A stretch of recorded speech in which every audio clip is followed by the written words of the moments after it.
Bismillahirrahmanirrahim. Assalamualaikum warahmatullahi wabarakatuh. Perkenalkan, nama saya Anoto Sutio. Saya mahasiswa semester 6 program studi Ekonomi Pembangunan. Dalam hal ini saya membuat video khutbah sebagai syarat lulus mata kuliah ilmu dakwah. Bismillahirrahmanirrahim. Assalamualaikum warahmatullahi wabarakatuh. Innal hamdalillah nahmaduhu wa nasta'inu wa nastaghfiruh wa na'udzu billahi min syururi anfusina wa min sayyiati a'malina.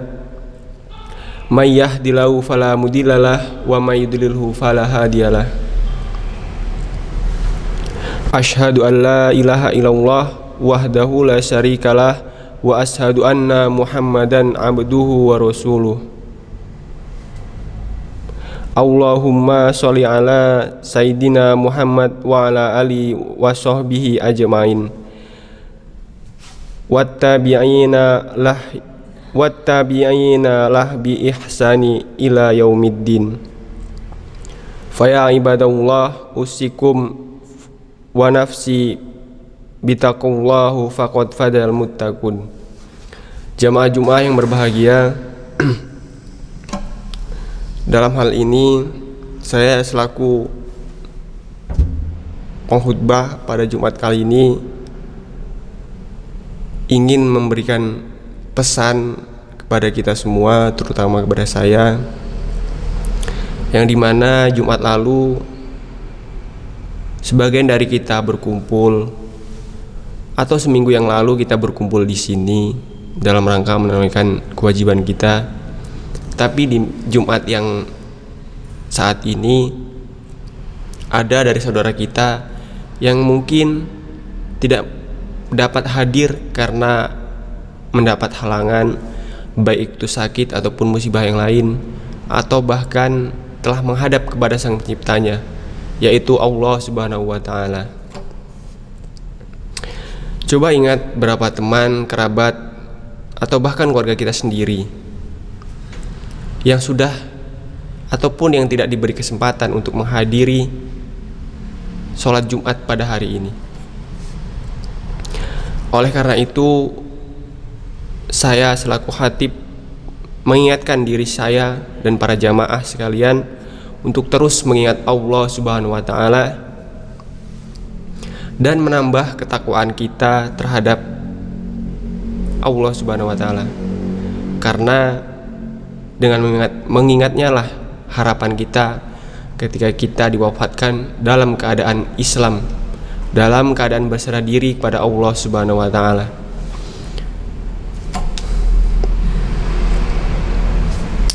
Allah berfirman, ya ayyuhalladzina amanu in ja'akum fasik bana, yang artinya, hai orang-orang yang beriman, jika datang kepadamu orang fasik membawa suatu berita, maka periksalah dengan teliti agar kamu tidak menimpakan suatu musibah kepada suatu kaum tanpa mengetahui keadaan yang menyebabkan kamu menyesal atas perbuatanmu. Quran Surat Al-Hujurat ayat ke-6. Ayat ini diturunkan di Fathul Mekah. Saat itu banyak suku dan keluarga besar dari golongan Bani Mustalik yang berbondong-bondong untuk memeluk agama Islam. Dalam suatu riwayat disebutkan bahwa dalam suatu riwayat dari Ibnu Abbas terkait diturunkannya ayat ini, yaitu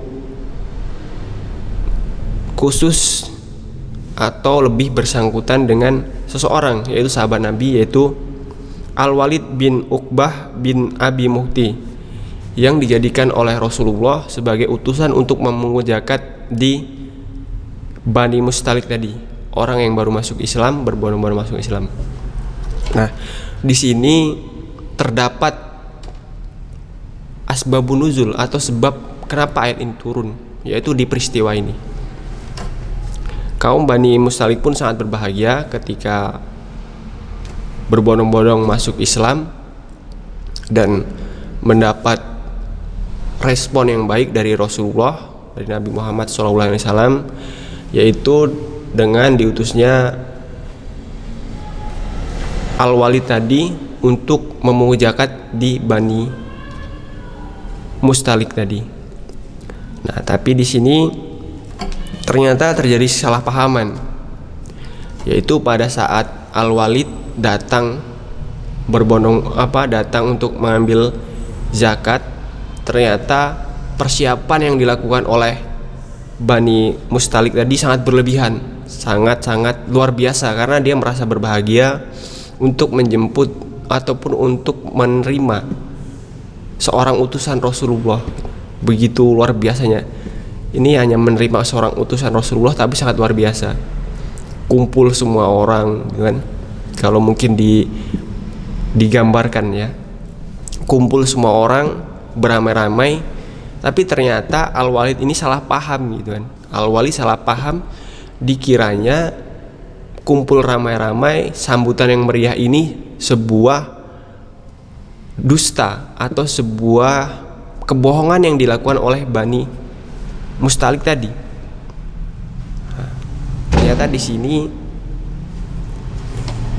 Al-Walid salah paham mengenai hal ini gitu.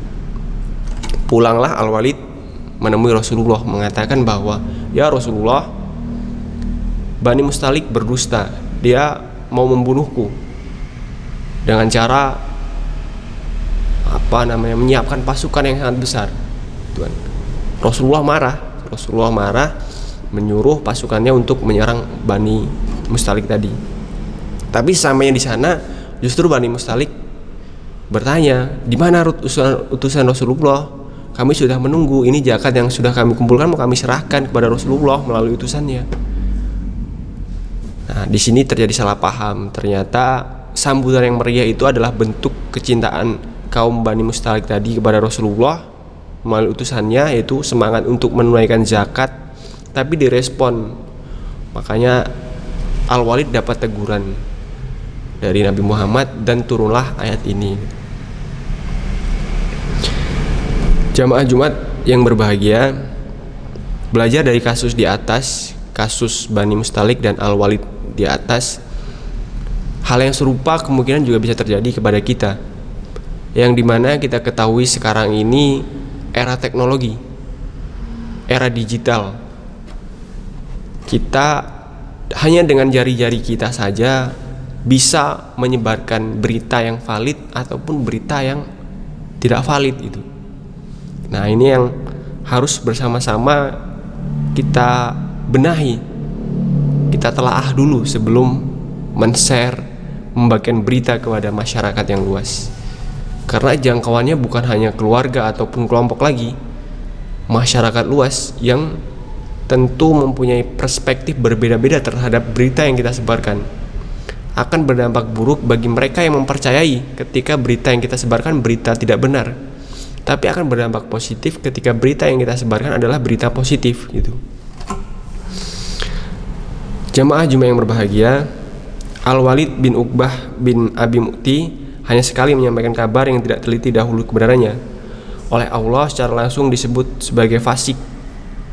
Bagaimana dengan kita yang tidak tahu sumber kebenarannya menyampaikan berita kepada masyarakat luas yang dampaknya itu sangat luar biasa. Kita ketahui sekarang ini kan banyak kelompok, bahkan mungkin bahasa yang paling lagi ngetren sekarang ini buzzer ya. Itu sebagai orang-orang yang mempropaganda melalui media, menyebarkan berita yang belum tentu kebenarannya. Dan sayangnya sekali banyak masyarakat kita masih belum kritis terhadap berita-berita yang tersebar. Mereka hanya sekedar membaca, memberikan opini, lalu membagikan ke teman yang lain. Ini sangat berbahaya. Kaum muslimin yang berbahagia, barakallahu li walakum fil Qur'anil azim wa wa nafa'ani wa iyyakum bima fihi minal ayati waddzikril hakim wattaqabbala minal wa minkum tilawata innahu huwas samiul alim. Alhamdulillahilladzi hadana li hadza wa ma kunna linahtadi ya laula an hadanallah. Asyhadu an la ilaha illallah wa asyhadu an la ilaha illallahul malikul haqqul mubin wa asyhadu anna muhammadan abduhu wa asyhadu anna muhammadan abduhu shadiqul wa'dil umin.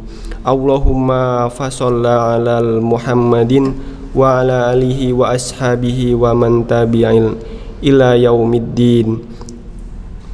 Amma ba'du. Jamaah sidang Jumat yang dirahmati Allah, tampaknya kita perlu melihat handphone kita, melihat alat komunikasi kita,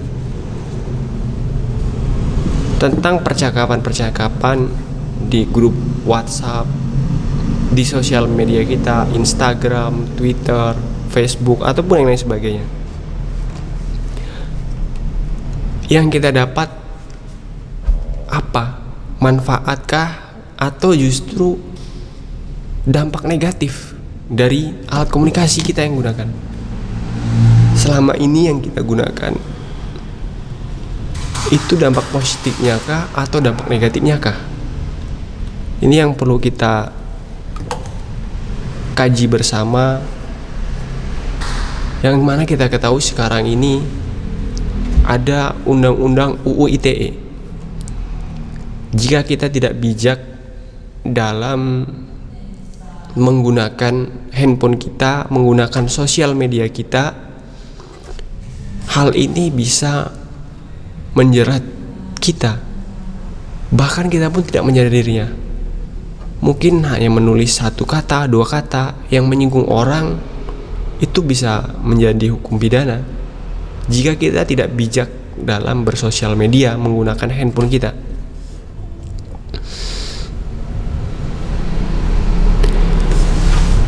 Pesan terakhir saya bagi kita semua adalah bahwa marilah kita bersama-sama bijaksana dalam menggunakan sosial media kita, menggunakan handphone yang kita miliki, dan memberikan contoh yang baik tentang penggunaan handphone dan bersosial media kepada generasi-generasi setelah kita.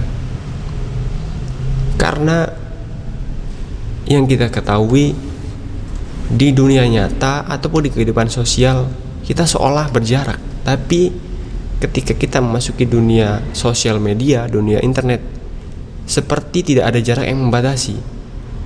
Orang yang tidak saling kenal saling menghujat, bahkan belum bertemu bisa saling menghina. Ini kan sungguh sangat-sangat luar biasa sekali. Maka dari itu, marilah kita bersama-sama berdewasa dalam menggunakan sosial media. Jangan sampai kasus yang menimpa sahabat Nabi tadi itu terulang kembali, apalagi sampai berdampak buruk. Karena tidak jarang orang yang hanya gara-gara sosial media pada akhirnya saling bermusuhan. Bahkan di kehidupan sosial terjadi perpecahan hanya dengan status di WhatsApp, status di Facebook mungkin kan. Alangkah baiknya kita sebagai seorang muslim saling mengoreksi diri, menelaah ulang berita-berita sebelum kita menyebarkannya kepada halayak luas.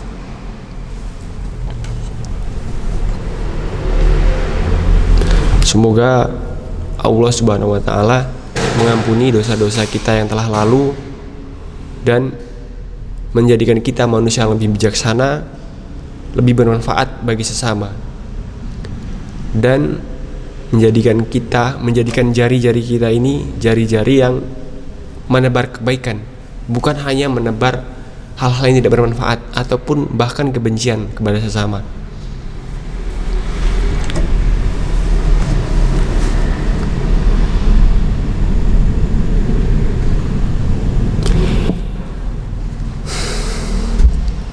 Innallaha wa malaikatahu yusholluna 'alan nabiyyi ya ayyuhalladzina amanu shollu 'alaihi wa sallamu taslima.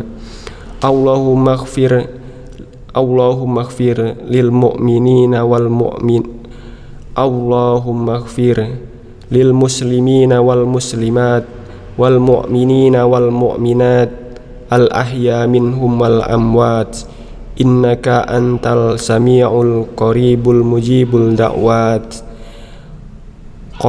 ya qadiyal hajat. Allahumma ighfir lana wa liwalidina warhamhuma kama rabbayani shaghira. Allahumma a'inna ala dzikrika wa syukrika wa husni ibadatik. Allahumma amitna alal islami wal iman. Rabbana hablana min azwajina wa dzurriyyatina qurratal a'yun waj'alna lil muttaqina imama. Rabbana atina fid dunya hasanah wa fil akhirati hasanah wa qina adzabannar. Subhana rabbika rabbil izzati amma yasifun wa salamun alal mursalin walhamdulillahi rabbil alamin.